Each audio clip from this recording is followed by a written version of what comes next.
जय श्री राम, जय जिनेंद्र। सभी को,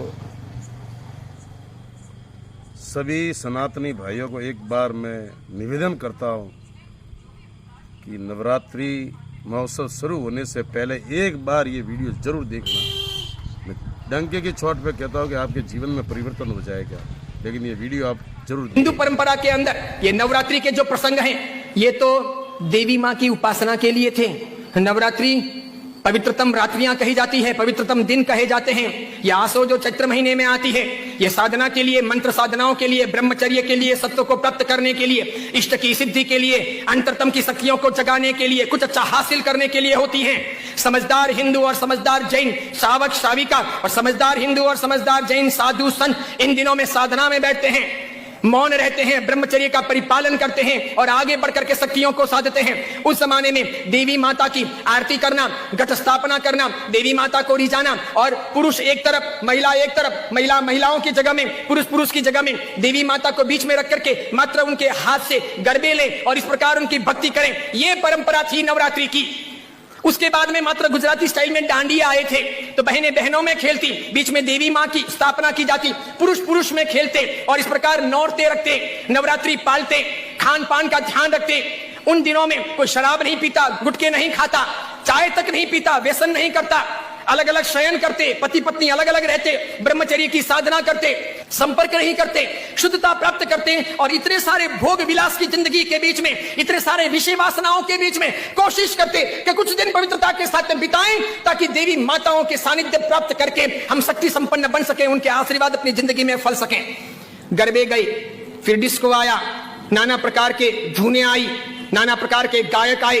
कई कंपनियां, कई संस्थाएं इसमें कूदी, कई सारे लोगों ने धन कमाना शुरू किया, छोटे बड़े ये डांडियों के अलग अलग कार्यक्रम होने लगे, सब लोग ललचाने लगे। देवी माँ एक तरफ रह गई, देवी की साधना एक तरफ रह गई, नवरात्रि की पवित्रता एक तरफ रह गई, घट स्थापना एक तरफ रह गई, गरबे लेने का भाव एक तरफ रह गया, आरती और देवी माँ को रिझाना, मातृ शक्तियों को प्रेरित करना, ये सब एक तरफ रह गया। आज डांडिये खेलने वालों में से किसको पता है कि साधना क्या है, ब्रह्मचर्य क्या है, ये क्यों है नवरात्रि, इसका हेतु क्या था, इसका रीजन क्या था, ये क्यों खेलनी चाहिए या नहीं खेलनी चाहिए, तो क्यों नहीं खेलनी चाहिए। मेरा ही नहीं, भारत के कई सारे अखबारों का, कई सारे समाजविदों का, कई सारी अन्य सामाजिक संस्थाओं का ये सर्वे वर्षों से रहा है, समय समय पर किया जाता रहा है कि नवरात्रि के महीने 2 महीने के बाद में जितने गर्भपात होते हैं, उतने गर्भपात बाकी के 11 महीने में नहीं होते।